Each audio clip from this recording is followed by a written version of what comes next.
Welcome to The Kingstonian, a podcast that profiles individuals who are passionate about what they do for a living, about what organization they belong to, or simply passionate about the community they are a part of. Hello there, and welcome. My name is Dave Cunningham. Like many other guitar players, our guest cut his teeth on the instrument in high school.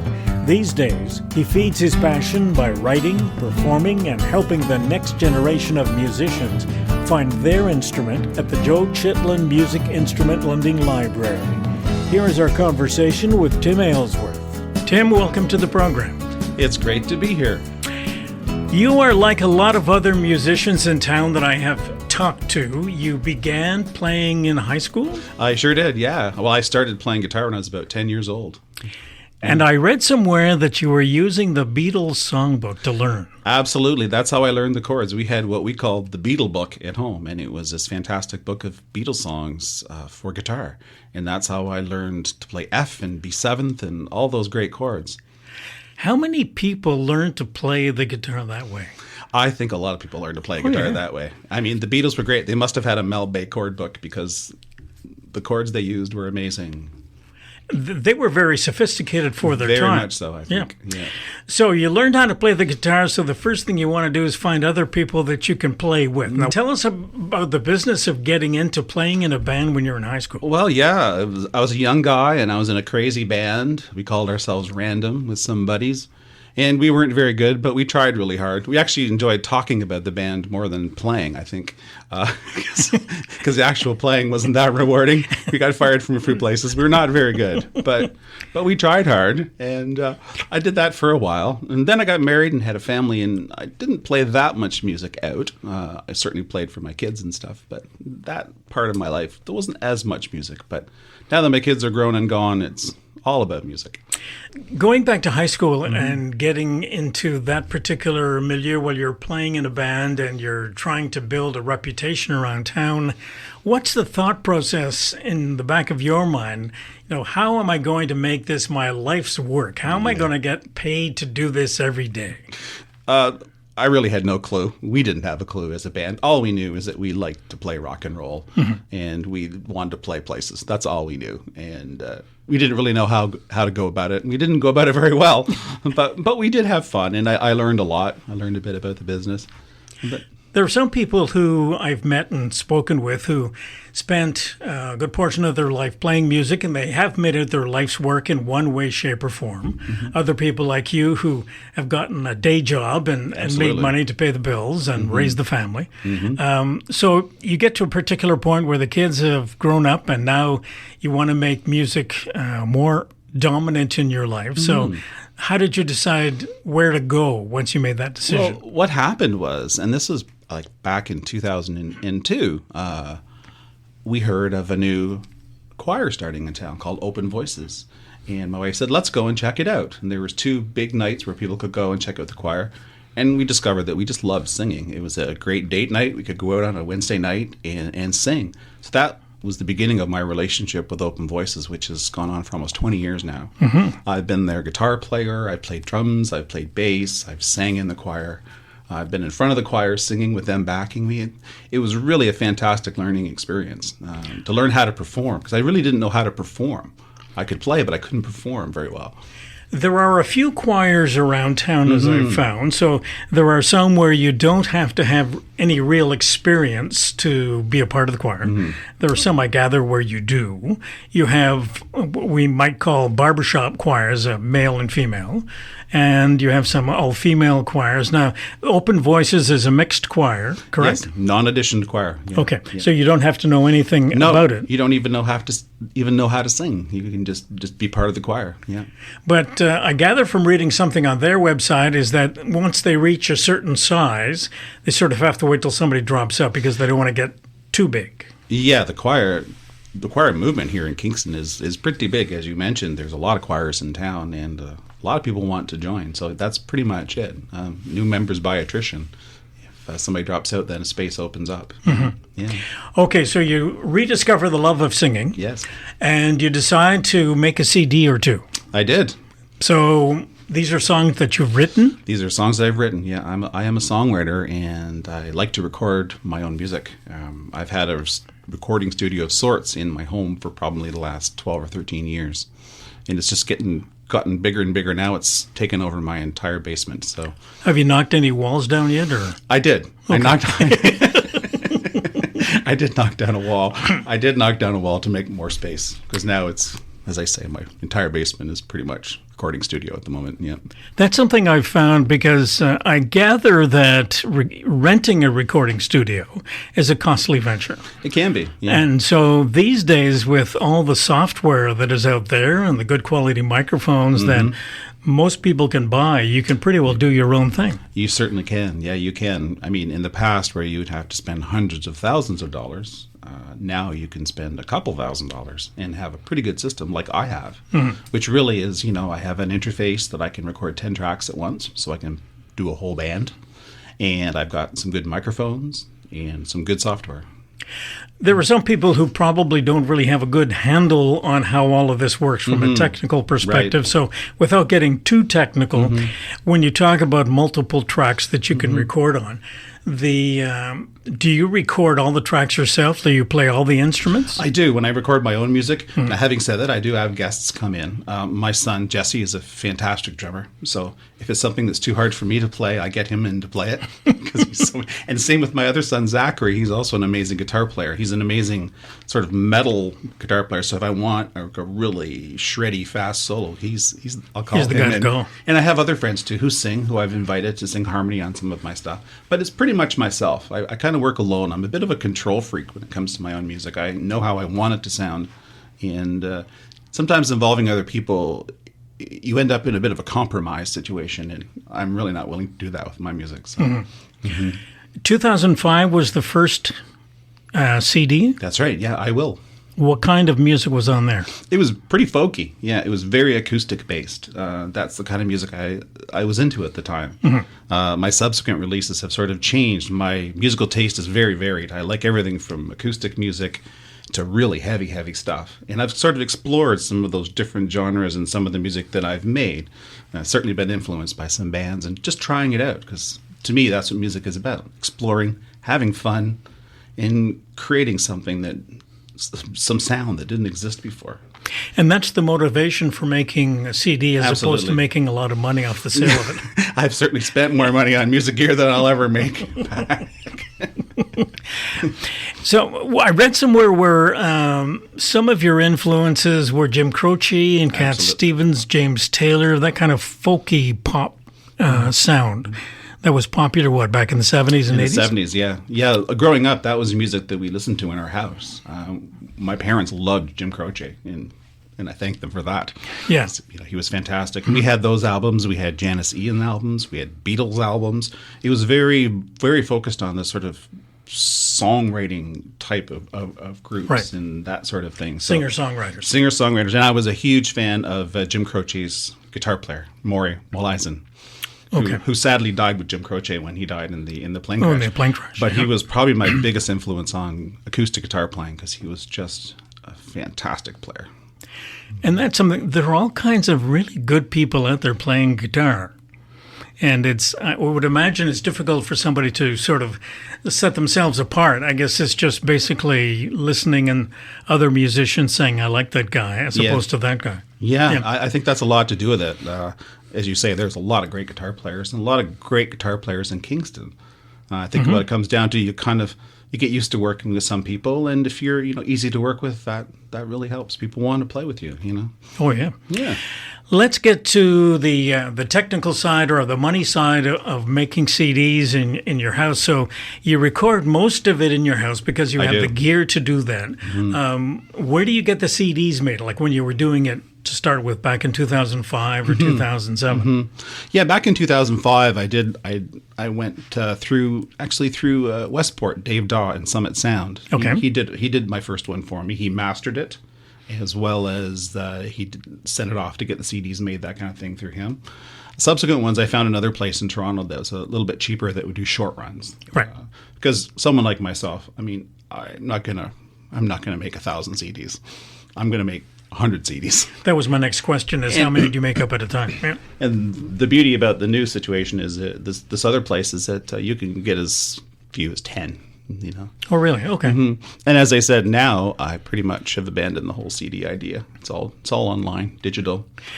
Now, when you were selling CDs or when you had CDs made up, you would just bring them to the gigs you were doing and sell them from the stage. That's true. I would do that. Okay. I also had a CD release concert. Okay. Yeah, I had and sold some that way. You know, it was exciting. It was my first recorded project, so a lot of my friends were interested, and everybody supported me great. So that was pretty cool. You've moved away from that. You're doing everything on digital, which I would gather would make it a lot easier and cheaper, and cheaper to do that way. And so you continue to do this music simply to get the music out. Is that it's fair assessment. It's something I have to do. I can't not do it. I love playing. The last year I didn't write much. I had a year, but since Christmas, I'm writing songs again. So it just comes out. The juices are flowing again. Yeah, and you never know. Sometimes life gets in the way, and it's sort of your creativity doesn't come out at that moment. But I think there's always something in the back of your brain kind of working, and it comes out. When you are performing now, are you performing in a band or solo? In a lot of different ways. I have a solo act, and then I played a lot this summer. I played at wineries and breweries and bars by myself. I also do a duo with my friend Craig Jones, where we play at different places, and we also have a band where we put together a band. In fact, we just did a New Year's Eve event at the Curling Club. We put on a New Year's Eve show, rock and roll dance party. So Which curling club? The Royal Kingston Curling Club. That's the one on Days Road? The one on Days Road, yeah. Okay. Yeah, so it was the 7th year we did it. And as I say, we're a rock and roll band. We play Beatles and Rolling Stones and just, great dance music. So, yeah, so I've got these sort of different iterations and different sort of repertoires depending on what I'm doing. For different sides? For different venues, and yeah. Does that involve dressing or makeup in a different way each time you do something different? No. but I actually was in a couple of musical shows. The Buddy Holly story here was we did 2 productions, and I was in both of them, and I did wear a lot of makeup during those shows. I was a cricket. One of the crickets. One of the crickets. Sorry. That's right. Were you the Waylon Jennings character or somebody else? No. I was a different character. I think my character was probably more of a sort of a combination of a few different people. When the play was written. There's a project that you're doing now that's interesting. It's called Let's Make Music. Correct. Let's talk a bit about that. Yeah, Let's Make Music is great. I've been involved with them for almost 2 years. What we do is we play music for folks with special needs. Like, for example, this afternoon I played at one of the community living Kingston places where a large group of people, 20 people came in, and I play them songs for an hour and get everybody singing. We also go into Anguanada, and we have a location in the Spire on Sydenham Street where we run groups. People come in and we play music, we dance, we just have fun. It's sharing the joy of music, and as you probably know, music has a huge healing power, and it just makes people happy. So it's rewarding and sometimes difficult. Say that. From your perspective, the difference between playing to a small crowd, whether it's in Anguanada or one of those places, or in a bar, right? So in a bar, you hopefully will have more than 20 people. Hopefully, but the difference between performing in both of those. Well, the difference is, when I'm playing for my clients at Let's Make Music, I'm very upbeat, very animated. It's fun, I'm silly, making jokes. It's just about being totally entertaining and engaging for the folks we're playing for. With the playing, like in bars and stuff, the focus is more on the playing, the music. The songs I play, of course, are more complex and different. So it's a different feel. Having said that, I'm pretty good at being silly pretty much anywhere I am. So.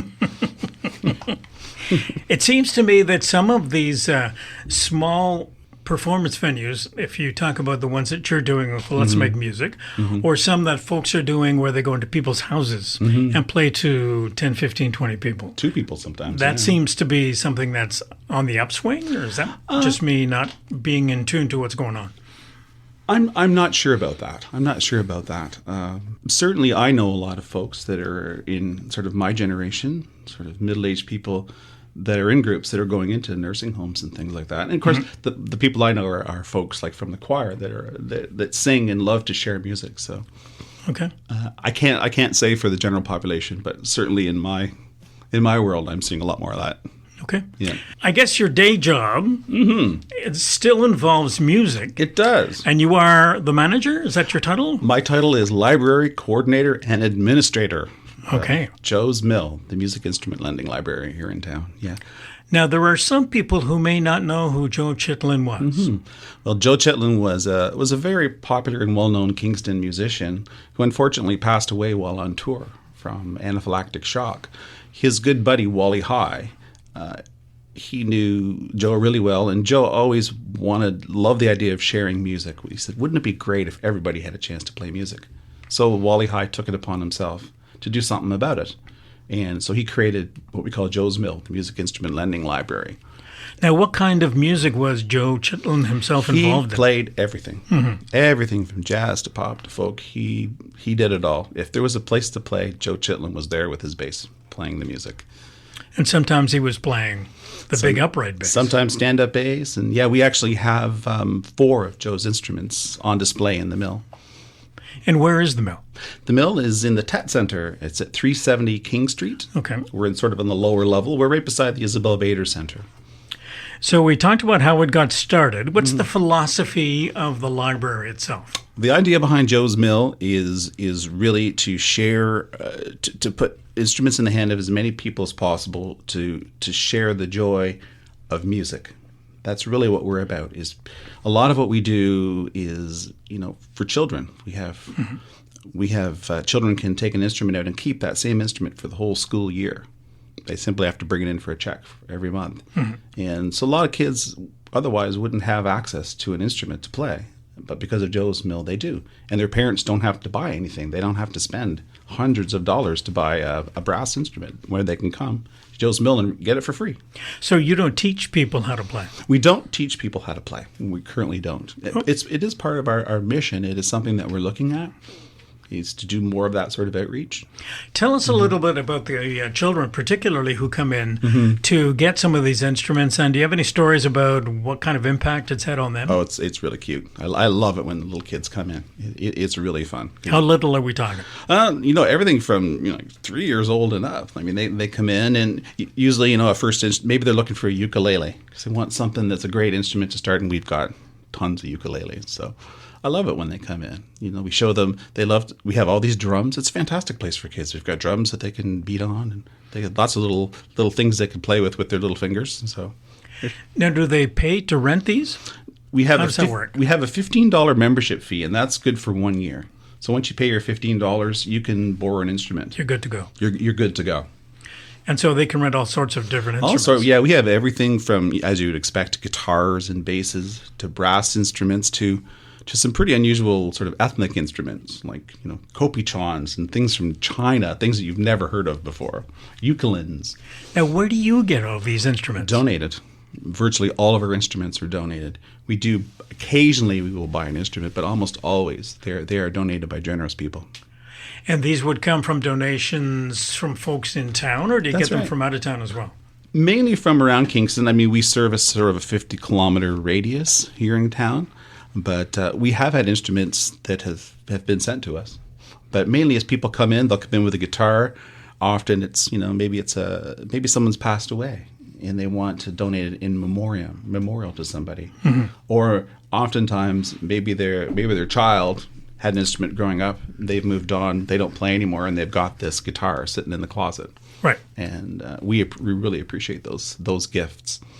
Now, in addition from the donation of instruments, you also have had a lot of support from the community. We certainly have. It's almost 20 years since this library was established. We have. We've had great support. The Homegrown Festival has been a great supporter of ours. We have an annual Jam for Joe, which is a fundraiser that we have at the RCHA. This past weekend, some friends of mine put on a fundraiser for Joe's Mill. The Kitchen Gypsies and the Martello Alley Cats, 2 fantastic groups. And they put on a show at the brew pub, and decided to make it an event to support the mill. So almost $600. That's great. So yeah, we can't complain. We're very well supported by this community. Now, did I read somewhere where you have expanded to move into Bath, or is that? Well, that's technically not part of our operation. Our board member, Bon Evans, local musician who everybody knows, he sort of initiated this project to put some instruments in the Bath Mill so that some of those folks can borrow. Mm-hmm. So what we did at the mill is we helped by putting some instruments on permanent loan to them. So I put together a package of instruments and said, here's your sort of starter kit to get going. We've done a similar thing for a lending library that's going to be opening in Brockville. Again, we share the wealth because we've been very fortunate, very lucky to have so many great donations. So we share whenever possible. Having said that, they're not technically part of our organization. Right. Yeah. So just to give people an idea, so how many instruments would be in the library? Well, we have roughly 1,000 instruments, many of which, of course, are out in the community at any given time because they've been borrowed, but about 1,000 instruments. We do roughly 7,000. Last year we did about 7,000 loans transactions, which is huge. That's crazy. And it's getting busier all the time, which is great. People are getting to know us, and our location is good too because we're sort of right on the thoroughfare in the TET Center. So people walk by and they walk in and think it's a music store, and I go, no, none of this is for sale. It's a library. It's a library. Yeah. Before we started recording, I was mentioning the fact that I found out in the last 2 or 3 years since I've been doing this show and talking to all sorts of different musicians and going out to more music events than I have normally done, is that there is so much talent around town. So if you've got 7,000 transactions, then you are encouraging another chunk of people to move up the line. Absolutely. to learn how to express themselves musically. So that's got to mean a lot of positive energy for the Kingston music scene. It certainly does, and we support whenever we can. We lend. Schools come to us, and we'll lend 20 ukuleles at a time for a ukulele class. So. And I found that a lot of musicians in town tend to like to work with each other in different kinds of combinations. You alluded to that fact with your own particular performance schedule, where you do solo stuff and duo stuff and band stuff, and it just keeps the juices flowing in your own head. It's always fun to play with different people. Yeah. Let's talk a little bit about where you're going in the not-too-distant future in terms of taking your music. Well, it seems I'm working on a new album. Because I'm writing songs, they're coming out. I've recorded 2 songs so far for a new project. So I have an opener and I have a closer. So all I have to do is write 8 or 9 ones to put in the middle. I have a lot of ideas. Of course, with songwriting, I think a lot of songwriters will tell you the inspiration sometimes comes fairly easy. Finishing it is the hard part. That's the work part. Taking the inspiration and putting it down on paper. That's sort of the craftsman part of it is putting it together and finishing it. So. And you're not putting it on tape anymore. You're putting it it's all digital. On the computer thing. Yeah. There's the age talking there. We are just about at the end of the program, and I want to thank you very much for coming in and talking with us about your own career and about Open Voices and Let's Make Music and the plans you have going forward for some of your music. And I'm pretty lucky right now. I'm able to, I have a pension. I worked for Empire Life for many, many years. And so I have a pension, and now I have a retirement job, which is great. It's perfect. It's perfect. Excellent. Thanks for coming in. Thank you very much for having me, Dave.